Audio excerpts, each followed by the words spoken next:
Hola, muy buenas noches. Mi nombre es Jonathan Gómez. Mis compañeras son Mónica Vargas, Lady Peñalosa. Hacemos parte del grupo número 1 del curso de bases socioculturales. En el día de hoy vamos a estar realizando la fase número 3 de la actividad colaborativa para finalizar lo que es ya y continuar.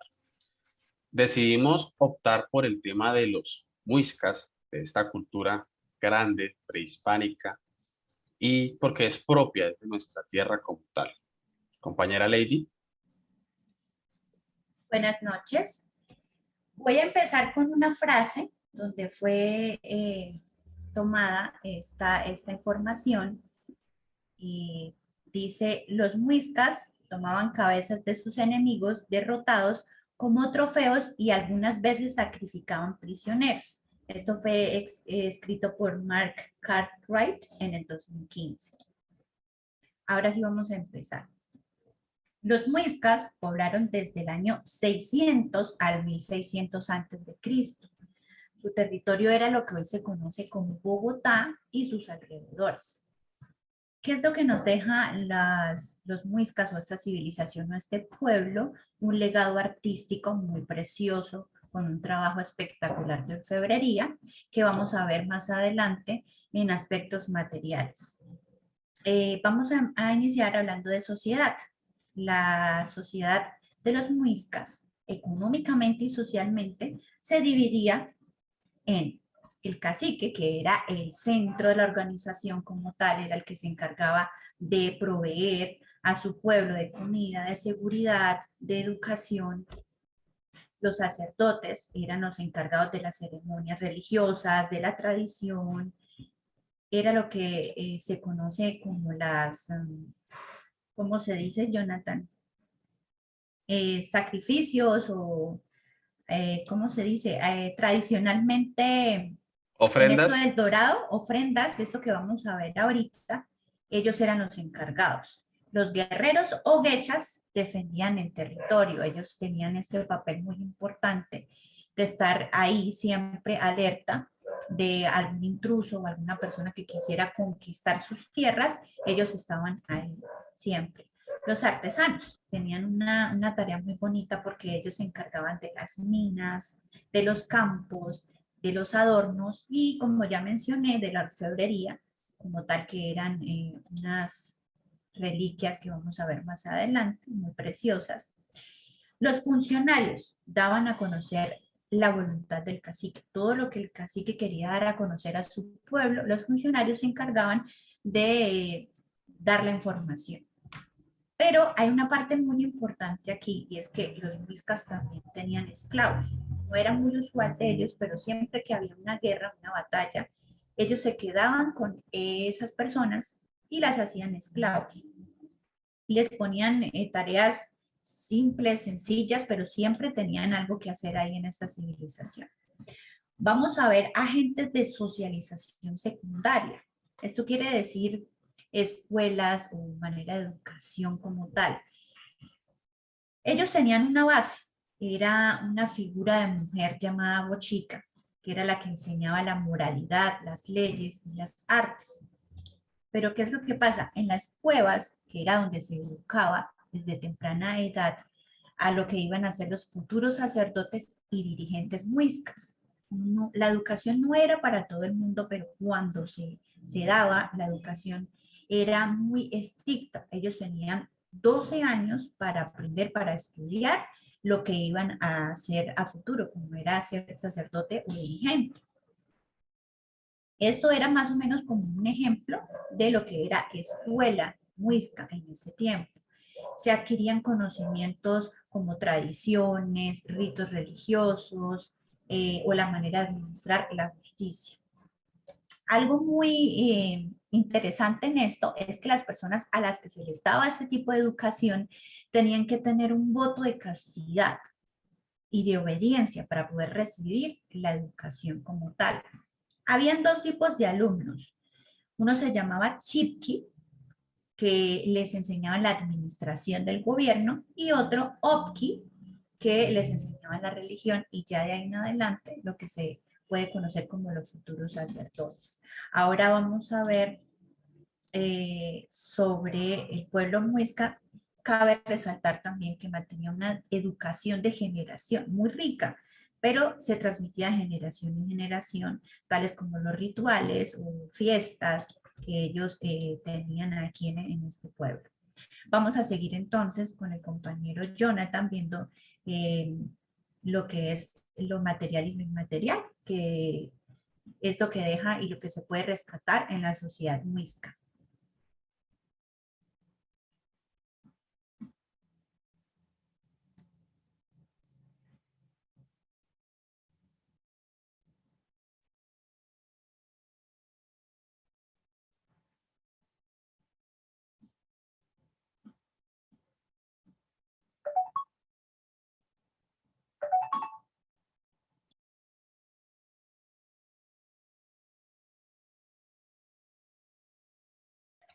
Los muiscas como tal fueron un pueblo eminentemente agrícola. Su principal era la economía. La base de su alimentación era la economía. Tenían pleno acceso al algodón, la coca, el maní, o sea, los cacahuates, la uyama o la arracacha. En esto desde la parte de la agricultura. Como tal desconocían lo que era el hierro, pero lograron trabajar la piedra, lograron hacer alfarería, madera, piedra, piedras preciosas.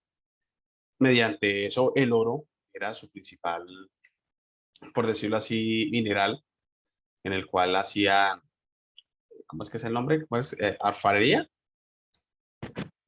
hacía Orfebrería. orfebrería, unas cosas preciosas, pues, que se pueden contemplar hoy en día en los museos.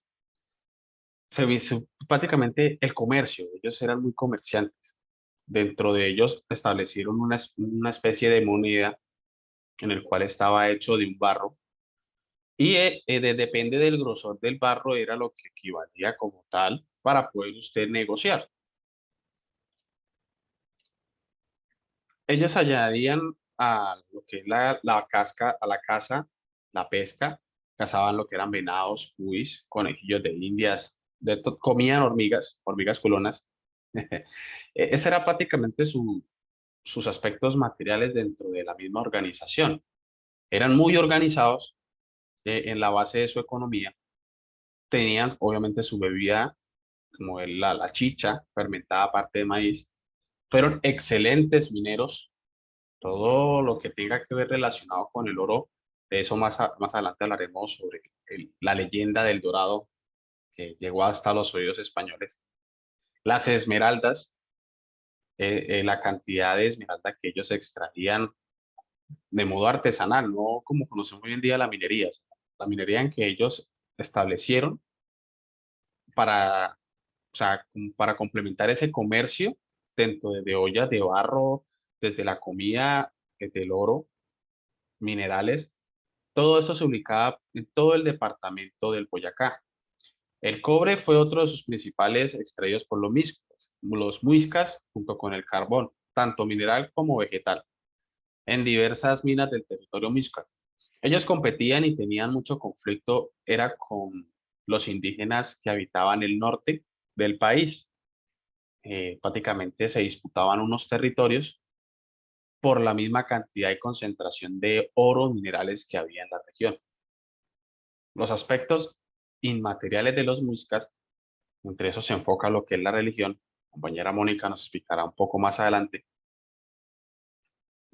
tenían mucho lo que eran en sus rituales, a lo que era el sol, la madre luna, las lagunas. Hoy en día se conocen muchas lagunas, Guatavita, algo así, no recuerdo el nombre, perdón, de la laguna donde se conoce el famoso El Dorado. Una ceremonia de limpieza, una ceremonia de súbditos como tal. La compañera Mónica nos explicará un poco. Adoradores del sol, será su principal dios, junto con la luna. El control social de los muiscas, ellos respetaban mucho la pureza de la sangre. Como tal, ellos no permitían que se colara democráticamente, no. Heredero del cacique, porque había una jerarquía. Lady nos decía que habían esclavos, esa era la base de la jerarquía. los cimientos, los últimos. Arriba se encontraba el cacique, luego el sacerdote, luego los guerreros. Por encima de los guerreros estaban los guerreros de los que tuvieron mejor batalla, los héroes. Luego el pueblo como tal, los del comercio, los de a pie, como se conoce. Y por último los esclavos. ¿De dónde salían los esclavos? De las guerras, porque también era parte de su economía. El control político sobre la sociedad radicaba como tal en el dominio del control de esa moneda. Acuñaban esa moneda, se manejaba el control de economía y usted controlando la comida, controlaba la sociedad. No eran pueblos agresivos, no eran como tal dedicados a la guerra, pero sí hacían la guerra. Compañera Mónica nos explicará un poco más sobre la parte inmaterial.